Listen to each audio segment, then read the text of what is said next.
नमस्कार, आप देख रहे हैं 2022 का महादंगल। मैं हूं आपके साथ अनुराग दीक्षित। जैसे जैसे यूपी में महादंगल का साल नजदीक आ रहा है, वक्त नजदीक आ रहा है, घमासान और गर्म हो रहा है। विकास के मुद्दे से खिसक कर बात धर्म और के खांचे पर आकर टिक रही है। इसमें विपक्ष की नजर है मुस्लिम वोट बैंक पर, जिसकी बदौलत योगी के किले को घेरने की कोशिश है। यूपी में 2014 के बाद से ध्रुवीकरण की राजनीति ने बड़ा उलटफेर किया है।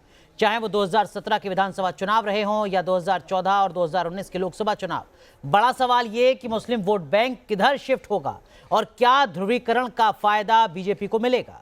तो आज यूपी के महादंगल में बात करेंगे ध्रुवीकरण की धार की कि क्या यह असरदार है। हमारे साथ तमाम आंकड़ों को समझाने के लिए मौजूद है बहुत ही खास मेहमान, सीएसडीएस के प्रोफेसर संजय कुमार सर। बहुत बहुत स्वागत है सर आपका कार्यक्रम में। संजय कुमार सर से समझेंगे आंकड़े क्या कुछ हैं और इन आंकड़ों का मतलब क्या है। चर्चा को आगे बढ़ाएं उससे पहले ये रिपोर्ट। डायरेक्ट एक्शन के माध्यम से करोड़ों हिंदुओं का कत्लेआम कराने वाला जिन्ना भारत का आदर्श कभी नहीं हो सकता है। राष्ट्रपिता महात्मा गांधी, जवाहरलाल नेहरू, जिन्ना एक ही संस्था में पढ़ करके वैश्य से बन करके। मैं इस पॉलिटिकल सेकुलरिज्म को कभी मानता नहीं था, ना हूं ना कभी रहूंगा। हिंदुत्ववादियों को बाहर निकालना है और एक बार फिर हिंदुओं का राज लाना है। यूपी के महादंगल में बयान घमासान को तेज कर रहे हैं। कथित सेक्युलरिज्म के झंडे को बुलंद करने वाली पार्टियों का बड़ा दांव मुस्लिम वोट बैंक पर है, तो वहीं बीजेपी यूपी की सियासी जंग में होने वाले ध्रुवीकरण में अपने लिए जमीन मजबूत कर रही है। सवाल यह है कि मुस्लिम वोट बैंक यूपी के घमासान में किस तरफ शिफ्ट होगा, क्योंकि यहां एक अनार हैं और 100 बीमार। यूपी में मुस्लिम वोटर करीब 19% हैं, जो विधानसभा की 143 सीटों पर सीधा असर रखते हैं। यही वजह है कि ध्रुवीकरण के दांव आजमाए जा रहे हैं। खास बात यह है कि दोनों तरफ है आग बराबर लगी हुई। समाजवादी पार्टी जंग में जिन्ना का अध्याय खोलकर मुस्लिम वोट बैंक को साध रही है, तो वहीं योगी ने भी जिन्ना पर अखिलेश को करारा जवाब दे दिया। डायरेक्ट एक्शन के माध्यम से करोड़ों हिंदुओं का कत्लेआम कराने वाला जिन्ना भारत का आदर्श कभी नहीं हो सकता है। ध्रुवीकरण का दांव अगर मजबूत साबित हुआ तो बीजेपी को भी इसका फायदा मिल सकता है। कम से कम पिछले विधानसभा चुनाव के आंकड़े तो यही कहते हैं। 2017 में 40% से ज्यादा आबादी वाली मुस्लिम बहुल 30 सीटों पर बीजेपी का स्ट्राइक रेट 40% का था, जबकि समाजवादी पार्टी का स्ट्राइक रेट करीब 47% का था। वहीं बीएसपी का स्ट्राइक रेट महज 3% और कांग्रेस का 7% था। लेकिन ध्रुवीकरण के इस खेल में सबसे अहम था मुस्लिम बहुल सीटों पर बीजेपी का स्ट्राइक रेट, जहां 30 से 39% मुस्लिम आबादी वाली सीटों पर बीजेपी का स्ट्राइक रेट 98% का था, तो वहीं समाजवादी पार्टी का स्ट्राइक रेट महज 2% का था। अब सवाल यह है कि क्या ध्रुवीकरण की धार यूपी के महादंगल में फिर असरदार साबित होगी? क्या इस बार यूपी के करीब 25% स्विंग वोटर की कलाबाजी किसी एक पार्टी के पक्ष में कारगर साबित होगी? Team news nation. तो जरा आंकड़ों को आपको समझाते हैं। उत्तर प्रदेश के सियासी समर में इस बार भी ध्रुवीकरण गेम सेटर साबित हो सकता है। 5 साल पहले भी उत्तर प्रदेश के चुनाव में ध्रुवीकरण ने बड़ा असर डाला था और अपनी हिंदुत्ववादी छवि को भुनाते हुए हिंदू वोट बैंक को बीजेपी ने जिस तरीके से गोलबंद किया, उसी फॉर्मूले ने बीजेपी को बम्पर सीटें दी। तो क्या इसलिए काशी विश्वनाथ कॉरिडोर और राम मंदिर निर्माण जैसे मुद्दे बीजेपी के लिए सांस्कृतिक राष्ट्रवाद के शोकेस हैं? वहीं बीजेपी को घेरने के लिए विपक्ष की नजर मुस्लिम वोटर्स पर है। आंकड़े आप देखिए जरा, कहां कितने मुस्लिम वोट बैंक हैं, कितने मुस्लिम वोटर हैं। तो आप देख सकते हैं कि रोहिलखंड में 35% हैं, सबसे ज्यादा वेस्टर्न यूपी में, पश्चिमी उत्तर प्रदेश में 31% मुस्लिम वोटर हैं, अवध में 17% हैं, पूर्वांचल में 16% हैं, दोआब के क्षेत्र में मुस्लिम वोटर्स की संख्या 12% है, जबकि बुंदेलखंड के क्षेत्र में सबसे कम है, तकरीबन 7%। संजय सर, इसका क्या मतलब निकाला जाए सर? इन आंकड़ों का क्या इसका मतलब यह है कि सिर्फ रोहिलखंड और वेस्ट यूपी पर सबसे ज्यादा नजर रहेगी, या मुस्लिम निर्णायक भूमिका निभा सकते हैं लगभग पूरे उत्तर प्रदेश में, बुंदेलखंड को छोड़कर? अनुराग, आपने जिक्र किया कि मुस्लिम मतदाताओं की तादाद तकरीबन 19% है पूरे यूपी में जी। अगर ये मान लीजिए ये 19% मुस्लिम आबादी पूरे विधानसभा क्षेत्रों में बराबर बंटे होते, तो मुस्लिम मतदाताओं का जितना अहम रोल विधानसभा यूपी के विधानसभा चुनाव में आज देखने को मिलता है, उतना नहीं देखने को मिलता है। तो ये जो अलग अलग रीजन्स में हमने देखा कि एक तरह से पूर्वी ईस्टर्न यूपी में उनका एक कंसंट्रेशन है, वेस्टर्न यूपी में कंसंट्रेशन है। तो इस कंसंट्रेशन की वजह से कुछ ऐसे विधानसभा क्षेत्र हैं जहां उनकी तादाद ज्यादा है जी। अगर आपकी तादाद ज्यादा होगी किसी भी एक समुदाय की, और हम अभी मुस्लिम वोटरों की बात कर रहे हैं, उनकी तादाद ज्यादा होगी तो एक वोट बैंक के रूप में एक असरदार साबित होते हैं।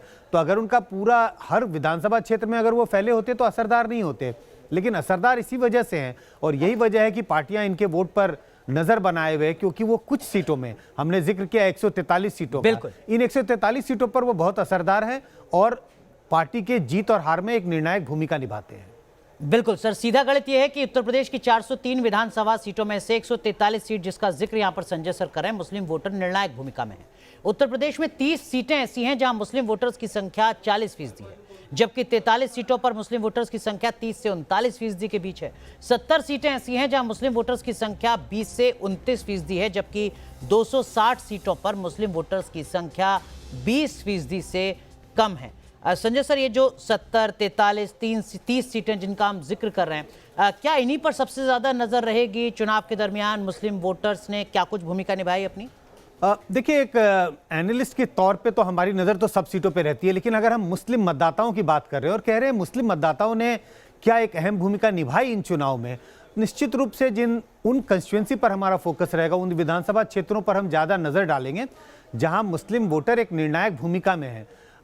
तो तकरीबन 130-140 सीटें ऐसी हैं जहां पर मुस्लिम मतदाताओं की तादाद तकरीबन 25-30% से भी ऊपर है जी। ऐसी कंस्टिट्यूंसी जहां पर मुस्लिम आबादी बहुत कम है, 5-10% है, वहां पर इन वोटरों के, मुस्लिम मतदाताओं का जिक्र भी नहीं होता। तो मुस्लिम मतदाताओं के नजरिए से उन विधानसभा क्षेत्रों पर तो नजर नहीं रहेगी, लेकिन हाँ, उन विधानसभा क्षेत्रों पर नजर जरूर रहेगी, पैनी नजर रहेगी, जहां मुस्लिम मतदाता एक अहम भूमिका निभाते हैं। बिल्कुल, हमारे सहयोगी नवेद भी हमारे साथ जुड़ रहे हैं, जो लगातार इस वक्त उत्तर प्रदेश के दौरे पर हैं और इस तरीके की जो तमाम कॉन्स्टिट्यूंसीज हैं, लगातार फोकस नवेद का उन्हीं कॉन्स्टिट्यूंसीज को लेकर है। नवेद, किस तरीके का आपका अब तक का अनुभव रहा है, और जब आप मुस्लिम वोटर्स से बात कर रहे हैं तो उनके जहन में वो कौन से मुद्दे हैं या क्या कुछ पॉलिटिकल अप्रोच है जो नजर आती है?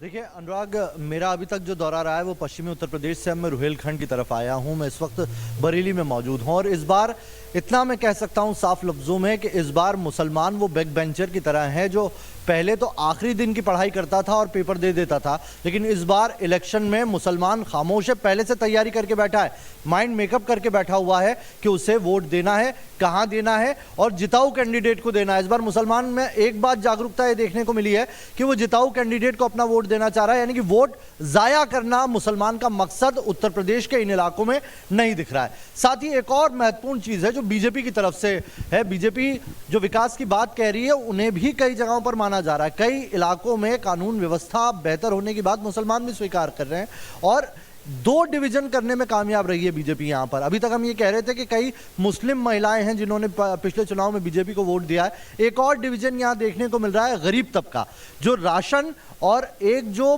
कार्ड बनाया स्वास्थ्य कार्ड, इसको लेकर गरीब तबका बीजेपी की तरफ आशान्वित है। जिनको मकान मिला है प्रधानमंत्री आवास योजना के तहत वो भी बीजेपी की तरफ आशान्वित है, उन्हें उम्मीद है कि आने वाले वक्त में उन्हें और कुछ मिल सकता है। तो यहाँ पे एक डिवीजन देखने को मिल रहा है मुसलमानों में, लेकिन पहले से तैयारी करके रखी है मुसलमानों ने कि उन्हें कहाँ जाना है, किस करवट बैठना है। ठीक है, बहुत बहुत शुक्रिया नवेद हमारे साथ जुड़ने के लिए, उत्तर प्रदेश के बरेली से, और अपना अनुभव साझा करने के लिए। लेकिन संजय सर, चुनाव को लेकर सर लगातार ऐसे मिथक भी बहुत सारे होते हैं कि जो मुस्लिम वोटर्स हैं वो एक मुश्त वोट करते हैं, वो जिताऊ कैंडिडेट को ही वोट डालते हैं। क्या ये उसी मिथक को आगे बढ़ाने की कोशिश है या वाकई आपको लगता है कि स्थितियां बदली हैं बदलते परिवेश में? स्थितियां बदली नहीं है अनुराग। आप देखें, अगर हम चुनाव दर चुनाव देखें और देखें मुस्लिम मतदाताओं ने किसी एक खास पार्टी के लिए वोट किया है, आप देखेंगे कि मुस्लिम मतदाताओं की यूपी में पहली पसंद समाजवादी पार्टी रही है। इसका यह अर्थ नहीं है कि सारे के सारे मुस्लिम वोटर सिर्फ समाजवादी पार्टी को वोट करते हैं। अब मुस्लिम मतदाताओं के बीच में उन्होंने कांग्रेस को भी वोट किया है, बीएसपी को भी वोट किया है, और शायद हमारे दर्शक आश्चर्यचकित हो जाएं कि 5-7% मुस्लिम मतदाताओं का वोट बीजेपी को भी जाता है जी। लेकिन जब हम वोट बैंक की बात करते हैं तो देखते हैं कि एक समुदाय का बड़ा हिस्सा किस पार्टी के लिए वोट कर रहा है और निश्चित तौर पे बहुत साफ दिखाई पड़ता है मुस्लिम मतदाता समाजवादी पार्टी के लिए एक वोट बैंक है। चुनाव दर चुनाव उन्होंने समाजवादी पार्टी के लिए बढ़कर वोट किया है। इसी से जुड़ी एक हाइपोथेटिकल सिचुएशन, समाजवादी पार्टी किसी कॉन्स्टिट्यूंसी पर मुस्लिम बहुल आबादी के विधानसभा क्षेत्र में किसी यादव को उम्मीदवार बनाती है, कांग्रेस पार्टी किसी मुस्लिम को उम्मीदवार बनाती है। ऐसी स्थिति में आपके अनुभव के आधार पर मुस्लिम वोटर कहां जाता है? अब देखिए, अगर हम आम वोटरों की बात करें, चाहे वो यूपी का वोटर हो, दूसरे राज्य का वोटर हो, मुस्लिम वोटर हो, किसी दूसरे समुदाय का वोटर हो, पार्टी एक अहम भूमिका निभाती है। 65% हिंदुस्तान के मतदाता पार्टी को ध्यान में रखकर वोट डालते हैं। आपने जिस स्थिति का जिक्र किया कि अगर समाजवादी पार्टी ने एक यादव उम्मीदवार को खड़ा किया और एक कांग्रेस ने एक मुस्लिम उम्मीदवार को खड़ा कर दिया, और ऐसी कंस्टिट्यूएंसी में जहां जो मुस्लिम बाहुल्य है, तो कैसा मुस्लिम वोट किस तरफ जाएगा? बंटता है वोट। यही वजह है कि कांग्रेस बहुत अच्छा प्रदर्शन नहीं कर रही है कई चुनाव में, फिर भी मुस्लिम मतदाताओं में कम से कम उन्हें 12, 18, 20% वोट मिल जाते हैं। इन्हीं सब कारणों से ये वोट बढ़ता है। ठीक है सर, अगले कुछ आंकड़े जरा उनको भी लेते हैं। हम बात कर रहे हैं उस फैक्टर की जो सियासी हवा का रुख बदलने में माहिर है। यह है स्विंग वोटर, जिसका आखिरी वक्त में लिया गया फैसला हार और जीत की लकीर खींचता है। उत्तर प्रदेश में 25% ऐसे वोटर हैं जो अपने समर्थन का फैसला आखिरी वक्त में करते हैं। अगर आंकड़ों पर भी गौर करें तो स्विंग वोटर की भूमिका निर्णायक होती रही है। सियासी समर में जीत की बयार जिधर चली, 50% मुस्लिम स्विंग वोटर उधर का रुख कर लेते हैं, जबकि हिंदू स्विंग वोटर भी 38% के आसपास है। ये जो स्विंग वोटर जिनको हम कहते हैं संजय सर, इनका क्या कुछ मतलब होता है मैं समझूंगा आपसे। जरा एक और आंकड़ा है, जरा उसको भी ले लें। बात अगर हारने वाली पार्टी के साथ खड़े होने वाले वोटर्स की जाए तो मुस्लिम वोटर्स की तादाद सिर्फ 2% है। मतलब ये कि मुस्लिम वोटर कमजोर खिलाड़ी पर दाव नहीं लगाते, जबकि 10% हिंदू वोटर ऐसे हैं जिनका वोट आखिरी वक्त में हारने वाली पार्टी को जाता है।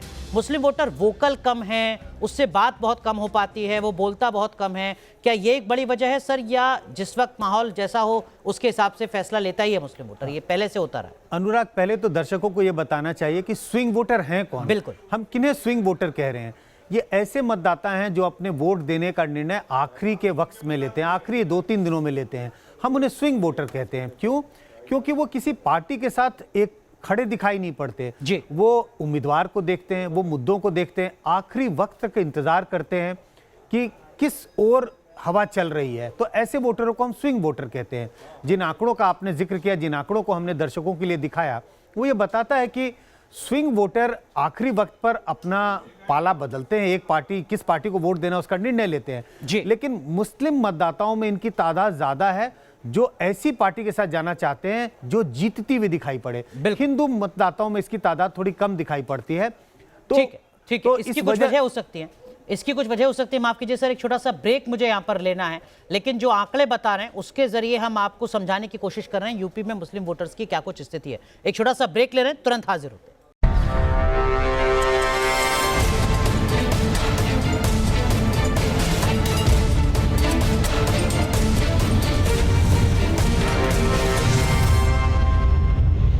तो देश के सबसे बड़े सूबे उत्तर प्रदेश में मुस्लिम वोटर्स की बात हम यहां पर कर रहे हैं। आंकड़ों के जरिए तमाम चीजों को समझने की कोशिश। भारतीय जनता पार्टी के पक्ष में मुस्लिम वोटर्स का रुझान हमेशा कम रहा है। 2017 यानी पिछला विधानसभा चुनाव अगर देखें तो उस चुनाव में समाजवादी पार्टी को 45% मुसलमान वोटर्स का समर्थन मिला था, जबकि बीएसपी को 19% मुस्लिम वोटर्स का समर्थन था। वहीं बीजेपी को सिर्फ 5% मुस्लिम वोट मिले थे। यहां ध्यान देने वाली बात यह भी है कि कई बार मुस्लिम वोट एसपी, बीएसपी और कांग्रेस के बीच बंटता है, जिसका फायदा ध्रुवीकरण के लिहाज से बीजेपी को होता है। हालांकि अब तक ये ट्रेंड बताते हैं कि एसपी को मुस्लिम वोट दूसरों की तुलना में ज्यादा मिलते हैं। लेकिन इन आंकड़ों में संजय सर एक जो बात है जो ज्यादातर लोगों को शायद नहीं पता होगी, वो ये कि बीजेपी को भी मुस्लिम वोट मिलता है उत्तर प्रदेश में, वो भी 5%। हाँ, तकरीबन। चाहे आप किसी राज्य की बात कर लें, चाहे वो यूपी हो, गुजरात हो, बिहार हो, ऐसे राज्यों में जहां पे बीजेपी का मुकाबला कांग्रेस के साथ होता है बाइपोलर कंटेस्ट में, जैसे राजस्थान है, गुजरात है, मध्य प्रदेश है, इन सब स्टेट्स में तो बीजेपी को और भी ज्यादा वोट मिलता है, तकरीबन 12-15% वोट मिलता है मुस्लिम वोट। लेकिन ऐसे राज्यों में जहां मल्टी कॉर्नर कंटेस्ट है, ऐसे राज्यों में भी बीजेपी को 2-4-5% वोट मिलता है। इसकी वजह रहती है कैंडिडेट, उम्मीदवार हैं, कुछ ऐसे उम्मीदवार बीजेपी ने खड़ा किए जिसे लोग मुस्लिम मतदाताओं के बीच में पॉपुलैरिटी है। कई वजहों से बीजेपी के उम्मीदवारों को भी 2-4% मुस्लिम वोट मिलता है, तो इसमें कोई आश्चर्य ठीक है सर, लेकिन अगर संख्या के हिसाब से, नंबर के हिसाब से पंजाब छत्तीसगढ़ के 10% मुस्लिम वोट के मुकाबले यूपी के 5% मुस्लिम वोट संख्या में तो बहुत ज्यादा हो जाते हैं, वोटर्स बहुत ज्यादा हैं। हाँ, अगर एक्चुअल नंबर्स में देखें, अगर हम एक्चुअल नंबर्स में देखें तो निश्चित रूप से अगर हम 10% पंजाब के वोटरों की बात करें और 2% या 4% यूपी के वोटरों में की बात करें तो उसके हिसाब से तो कहीं ज्यादा है। बहुत संख्या के आधार पर बीजेपी को एक sizable number of Muslim vote भी मिल रहा है यूपी में। एक और आंकड़ा लेते हैं सर, 2017 में ध्रुवीकरण कैसे बीजेपी के लिए गेम चेंजर बन गया, इसे भी थोड़ा समझने की कोशिश करते हैं। पिछले चुनाव में समाजवादी पार्टी पर सिर्फ 17% हिंदू वोटर्स ने भरोसा जताया, जबकि इससे ज्यादा करीब 23% हिंदू वोटर्स का समर्थन बीएसपी को मिला। वहीं बीजेपी सबसे ज्यादा 47% हिंदू वोट पाने में सफल रही, उसे सत्ता मिली। तो क्या इस बार भी ध्रुवीकरण की धार यूपी में असरदार साबित हो सकती है? सर, ये संजय सर, आखिरी सवाल सर आपसे यही, अमूमन ये देखा जाता है कि जब ध्रुवीकरण मुस्लिम वोटर्स का होता है तो फिर हिंदुओं का भी एक बड़ा तबका ध्रुवीकरण के रास्ते पर चलने लगता है और फायदा शायद बीजेपी को होता है। देखिए अनुराग, आंकड़ों को बस 2 आंकड़े देखने की जरूरत है। आप देखिए मुस्लिम मतदाताओं ने चुनाव दर चुनाव किस तरह वोट किया, उन्होंने समाजवादी पार्टी के लिए वोट किया है। हिंदू मतदाताओं को देखें तो चुनाव दर चुनाव उन्होंने किस पार्टी को वोट किया, बीजेपी के लिए वोट किया। ज्यादा कुछ कहने की जरूरत नहीं। आप देखें कि कैसे वोटर धार्मिक लाइंस पर पोलराइज दिखाई पड़ते हैं। मुस्लिम बीजेपी समाजवादी पार्टी के साथ जा रहे हैं तो हिंदू वोटरों का बड़ा चंक हिंदू बीजेपी के साथ जा रहा है। ठीक है, लेकिन इसमें पेच तब फंसता है जब उसी धर्म उसी जाति के उम्मीदवारों को मैदान में उतार दें तमाम राजनीतिक दल, या स्विंग वोटर्स का क्या कुछ मूड बनता है संजय सर? इसी के लिए तो आप देखिए कि सारे के सारे मुस्लिम वोटर एक साथ नहीं वोट करते और सारे के सारे हिंदू वोटर एक तरफ नहीं वोट करते, लेकिन दोनों समुदाय के वोटरों का, या हम किसी दूसरे समुदाय की भी चर्चा करें, उसका एक बड़ा हिस्सा, एक बड़ा चंक किसी एक खास पार्टी के साथ जाता है। इसी को हम वोट बैंक कहते हैं। ऐसा नहीं है कि सारे के सारे वोटर एक समुदाय के किसी एक पार्टी के साथ जाते हैं। और इसकी वजह जो आप सवाल पूछ रहे हैं अनुराग, कि अगर समाजवादी पार्टी ने हिंदू उम्मीदवार खड़े किए और करते हैं, कई ऐसे उम्मीदवार हैं जो मुस्लिम उम्मीदवार नहीं होते हैं, इस वजह से उन्हें कुछ हिंदू वोट मिलता है, बहुत बड़ी संख्या में मुस्लिम वोट मिल रहा है। इन्हीं वजहों से एक समुदाय का वोट किसी एक पार्टी के लिए पूरा का पूरा नहीं जाता। बिल्कुल सर, लेकिन इसमें एक और पेच है, उसका क्या कुछ मतलब है वो आपसे समझना चाहूंगा। इस ध्रुवीकरण के बीच में जो भारतीय जनता पार्टी है वो बड़े पैमाने पर स्पष्ट रहती है कि उसे हिंदू उम्मीदवारों को ही उतारना है मैदान में। क्या इसका एक पॉलिटिकल फायदा होता है हिंदू ध्रुवीकरण के लिहाज से?